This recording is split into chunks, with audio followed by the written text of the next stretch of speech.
এই ভ্যাপসা গরমে ঘন্টার পর ঘন্টা আগুনের সামনে দাঁড়িয়ে রান্না করতে কার ভালো লাগে বলো তো?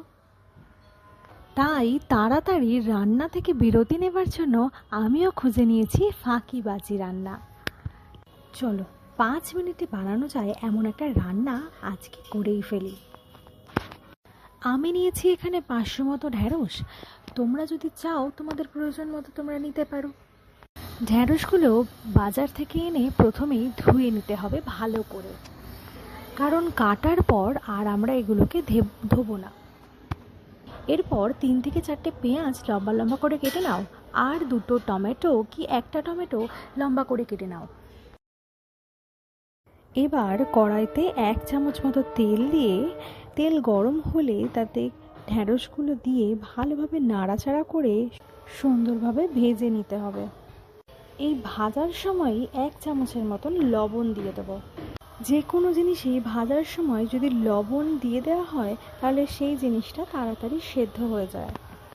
এরপর ভালোভাবে নাড়াচাড়া করে ঢাকনা দিয়ে কিছুক্ষণ ভেজে নিতে হবে। ভেজে নিয়ে এটা এক সাইডে সরিয়ে রাখো। ওই কড়াইতেই আরও 1 চামচ তেল দিয়ে তাতে সামান্য গোটা জিরে দিয়ে ভাজতে হবে। জিরেটাকে ভীষণ ভালোভাবে ভাজতে দিতে হবে যতক্ষণ না পর্যন্ত সেটা থেকে সুগন্ধ বেরোচ্ছে। এরপর সেটা ভাজা হবার পর তাতেই পেঁয়াজ আর কেটে রাখা টমেটো দিয়ে ভালোভাবে ভাজতে হবে। এই রান্নাটা করতে আমাদের যতটা পরিমাণ লবণ লাগবে আমরা সেই ততটা পরিমাণ লবণ বারবার পাটে পাটে দিতে থাকবো। এতে রান্নায় স্বাদ বেড়ে যায়। তাই এই পর্যায়েতেও আমি আরও 1 চামচ লবণ এতে অ্যাড করলাম। চলো এটা যতক্ষণ ভাজা হচ্ছে ততক্ষণ বাটা মশলাটা করে নেওয়া যাক। নিয়েছি 2 চামচ গোটা সর্ষে।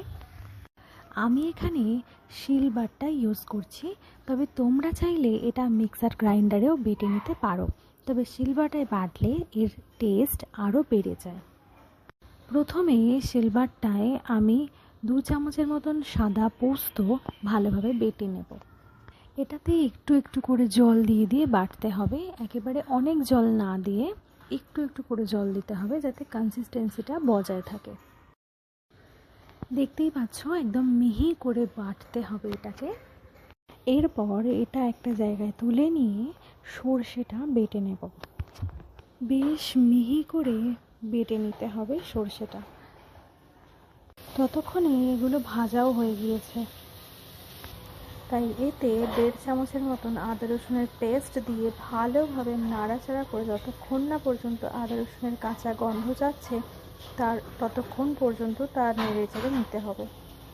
এরপর এতে আমি দিয়ে দেবো 1 চামচ লঙ্কার গুঁড়ো আর 1 চামচ হলুদ গুঁড়ো দিয়ে ভালোভাবে নাড়াচাড়া করে সামান্য জল এতে দেব।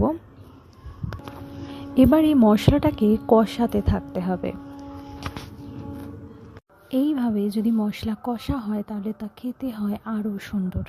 আর এইভাবে কষতে কষতে যখন জলটা কমে আসবে, তেল ওপর থেকে ভাজতে শুরু করবে, সেই সময়ে ভেজে রাখা ঢ্যাঁড়সগুলো দিয়ে ভালোভাবে নাড়াচাড়া করতে হবে।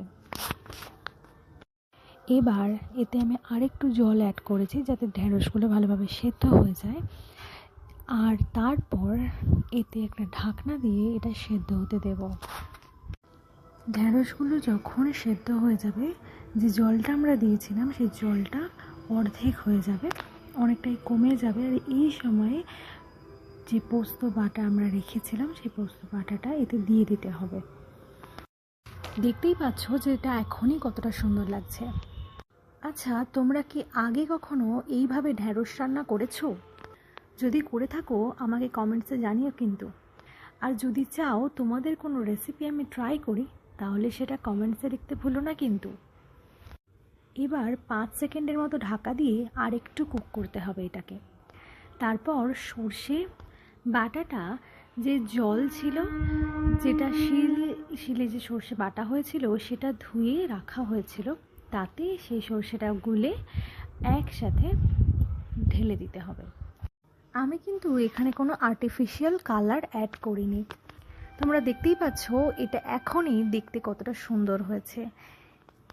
এতে কোনো কালার না দিলেও আলাদা করে এটাতে কিন্তু একটা সুন্দর কালার চলে এসেছে।